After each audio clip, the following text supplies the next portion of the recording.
Some work outside today. Whew. It is toasty. I wish I could have hired somebody to do it, but nobody wants to work in this heat. Yeah, including me. It's very hot, and yeah, definitely. That's why I have an inside job. Yeah, very hot.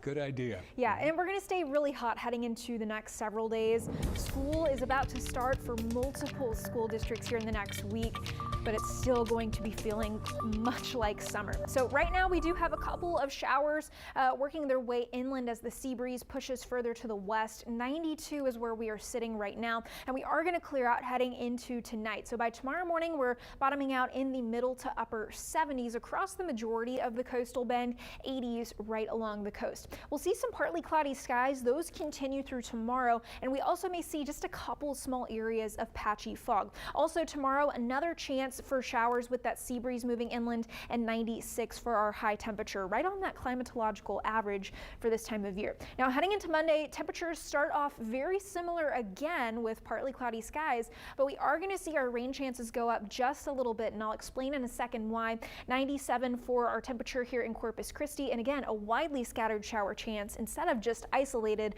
for that first day of school. So Corpus Christi ISD, Alice ISD, George West, and a whole other list of schools are going back to school on Monday, and even more to follow Tuesday and Wednesday. All three of these days looking partly cloudy with the highest rain chances being on Monday and Tuesday. Again, a widely scattered shower chance, but it's not going to knock the edge off the heat at all. Still feeling close to heat advisory criteria both days, and that continues through this entire week with feels like temperatures up near 110 and slowly getting hotter as we head into next weekend. So the reason that we're going to have that little rain chance bump is this little energy nugget. I wanted to call it something a little bit more fun than a piece of energy, but I circled it here rather than actually showing it.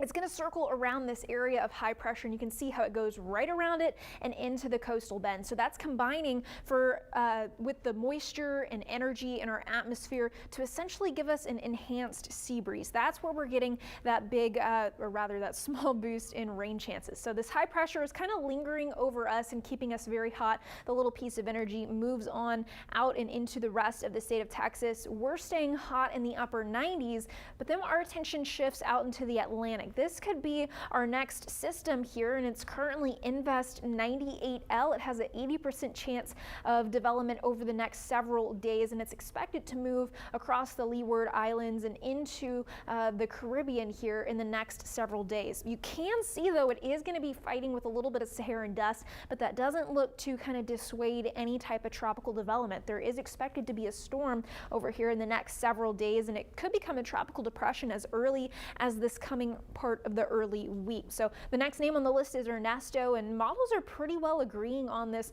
kind of heading to Puerto Rico sometime around Wednesday morning. You can see as we zoom out here, big area of high pressure. It's actually kind of being nudged further to the east because of this this low pressure, this trough right here, and it's kind of acting like a magnet for what could potentially be Ernesto. So it's also going to try to go around this big area of high pressure. So you can see we've got our own high pressure on top of us, keeping us hot and dry, so not anything for us to worry about here in South Texas, thankfully. 78 tonight, partly cloudy with a little bit of fog possible, but most areas I think are going to stay clear. 96 for our high temperature tomorrow afternoon with a feels like temperature up around that heat advisory criteria. So it's still going to be quite hot, and if you feel like heading out on the water to cool off, bays are going to be on the smoother side with both the water temperature as well as the air temperature up around 90 degrees. Back to school this entire week. Again, it's feeling more like summer though. Do we see any changes in this heat anytime soon? No, unfortunately not. I'll keep asking. Yeah. All right. Thanks.